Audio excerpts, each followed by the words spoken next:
Hey guys, sorry that my camera's at a weird angle. I'm actually gonna do part 17 of Todd's Purpose now. When I got close enough to smell her, I realized it was a girl, all grown up. Oh wait, I already read this part, my bad. Hang on. Sometimes she would come over and have dinner with us. And then she and Ethan would sit on the porch and talk, and I would lie at their feet to give them something interesting to talk about. One time I was awake from a well-deserved nap, while a little alarm coming from both of them. They were sitting on the couch and their faces really close together and their hearts were beating. I could sense fear and excitement. It sounded a little like they were eating, but I couldn't smell any food. Not sure what was happening, I climbed up on the couch and forced my nose into the place where their heads were together, and they both burst out laughing at me. The day Mom and Ethan drove back home for school, the smell of paint from the new barn was in the air, and the girl came over and she and Ethan went down to the dock and sat with their feet in the water and talked. The girl cried and they hugged a lot and didn't throw sticks or do anything of the things people normally do at a pond, so I wasn't quite sure what was going on. There was more hugging at the car, and when we drove away, Ethan honking. Things were different at home. For one thing, Dad had his own room now with a bed in it. He shared the bathroom with Ethan, and frankly, I didn't go in there after Dad had been in it. For another, when Ethan wasn't playing football with his friends, he spent a lot of time in his room talking on the phone. He said the name Hannah often during these calls. The leaves were falling from the trees on the day Ethan took me for a car ride to a place with big silver school buses full of people, and they were coming off of one of them was the girl. I didn't know who was more happy to see her, me or the boy. I wanted to play with her, but all he wanted to do was hug. I was so excited at this development, I didn't mind what I was officially a backseat dog for the return trip. So I'm trying to sit up straight so you can see my face a little bit better.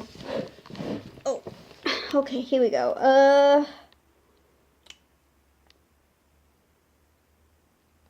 Coach says that we'll be for scouts from U of M and Michigan State tonight to see me, Hannah, the boy said. I understood the word Hannah, of course, but I also picked up a surge of fear and excitement from the boy. From Hannah, there was happiness and pride. I looked out the window to see if I could figure out what was going on, but didn't see anything usual. That night, I was proud to stand with Hannah while Ethan played football with his friends. I felt fairly certain she had never been to such a place as one was the big yard, and I led her over to where Mom usually took me and showed Hannah where to sit. We only been there a little while when Todd came walking up, and I hadn't seen much of Todd lately, though his sister Linda still rode up and down the street on a bicycle all the time.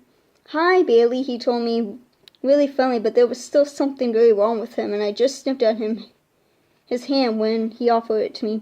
Do you know Bailey, the girl asked. I wired at the mention of my name. We're all pals, aren't we, boy? Good dog. I did not need to be called good dog by someone like Todd. You don't go to school here, do you? Do you go to East? Todd asked. No, I'm just visiting Ethan's family.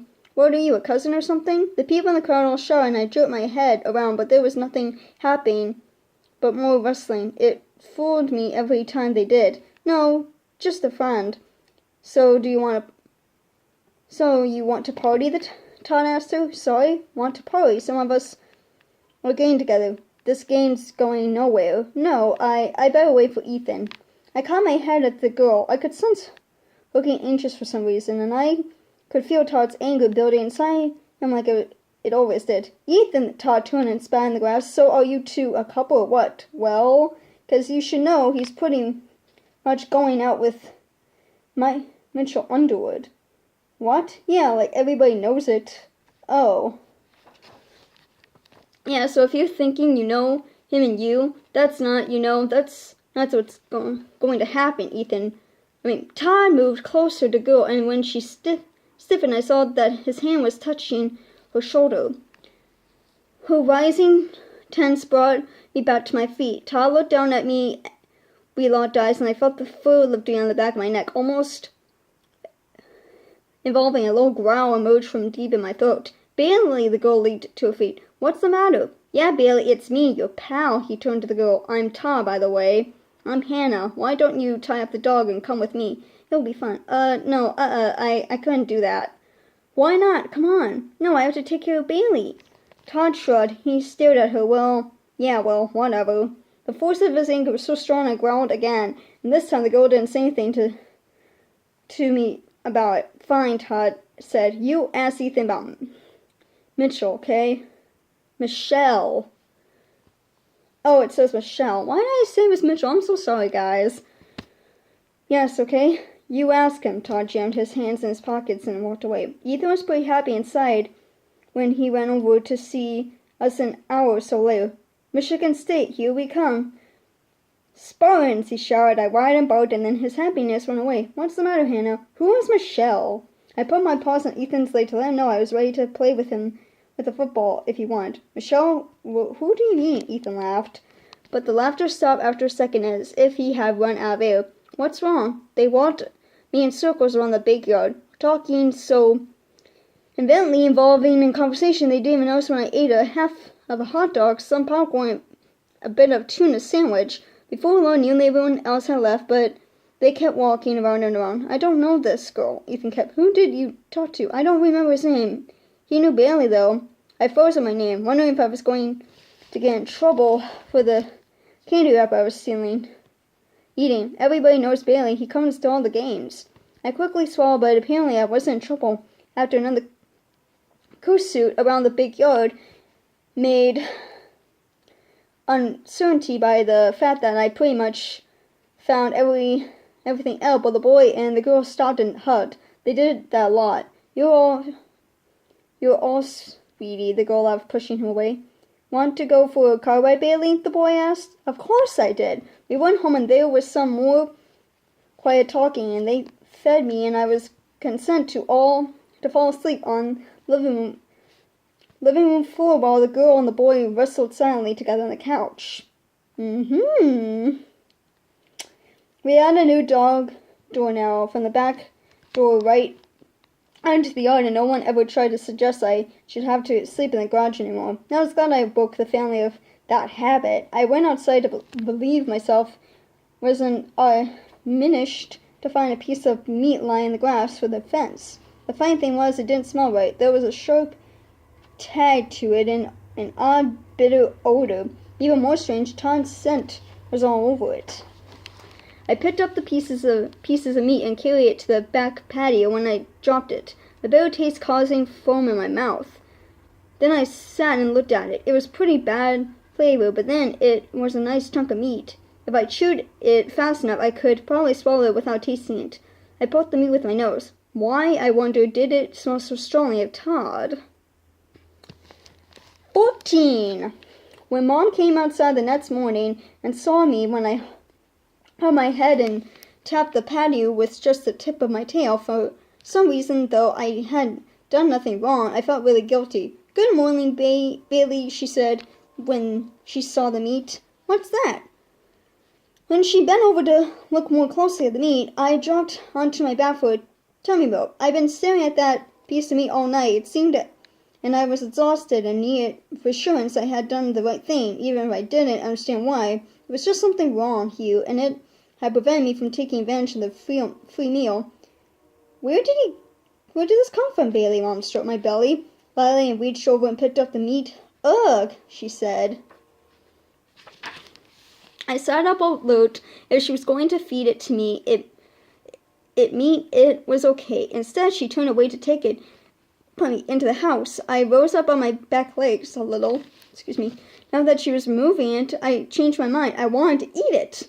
Ugh, Bailey, you don't want that, whatever it is, Mom said. She dropped the meat into the garbage. Hannah sat in my seat for the car ride to the giant silver school buses, and I sat alone in the car for a long time while Ethan and Hannah stood and hugged. When the boy came back to the car, he felt sad and lonely, so I put my head in his lap instead of sticking my nose out the window. The girl came back to visit again the day after the family sat around the indoor tree and tore up papers for Merry Christmas. I was in a bad mood because Ethan gave Mom a new black and white kitten named Felix. He had no manners whatsoever and attacked my tail when I sat down and often lunged at me from behind the couch, batting at me with his tiny paws. When I tried to play with him, he wound his legs around my nose and bit me with his sharp teeth. Hannah paid way too much attention to the Kitty when she first arrived, though I hadn't known the girl longer and was always the favorite pet. Dogs will have more important jobs like barking when the doorbell rings, but cats have no function in the house whatsoever.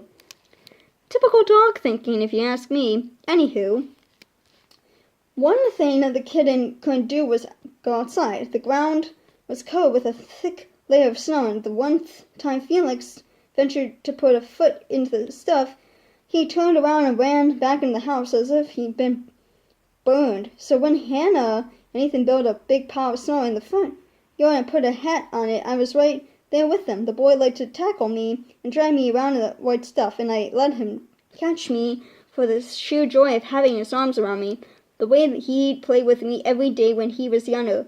When we were sledding, Hannah sat in the back, and I ran alongside the sled, barking and trying to pull the mattress off of the boy's hands. One afternoon, the sun was out and the air was so cold and clean I could taste it all the way down my throat. All the children from the neighborhood were there at the sledding hill, and Hannah and Ethan spent as much time pushing the younger ones as riding themselves. I soon grew tired of running up and down the slope, which was why I was at the bottom when Todd drove up. He looked at me when he got out of the car, but he didn't say anything to me or reach out his hand. I kept my distance. "Linda, come on, time to come home," he shouted. His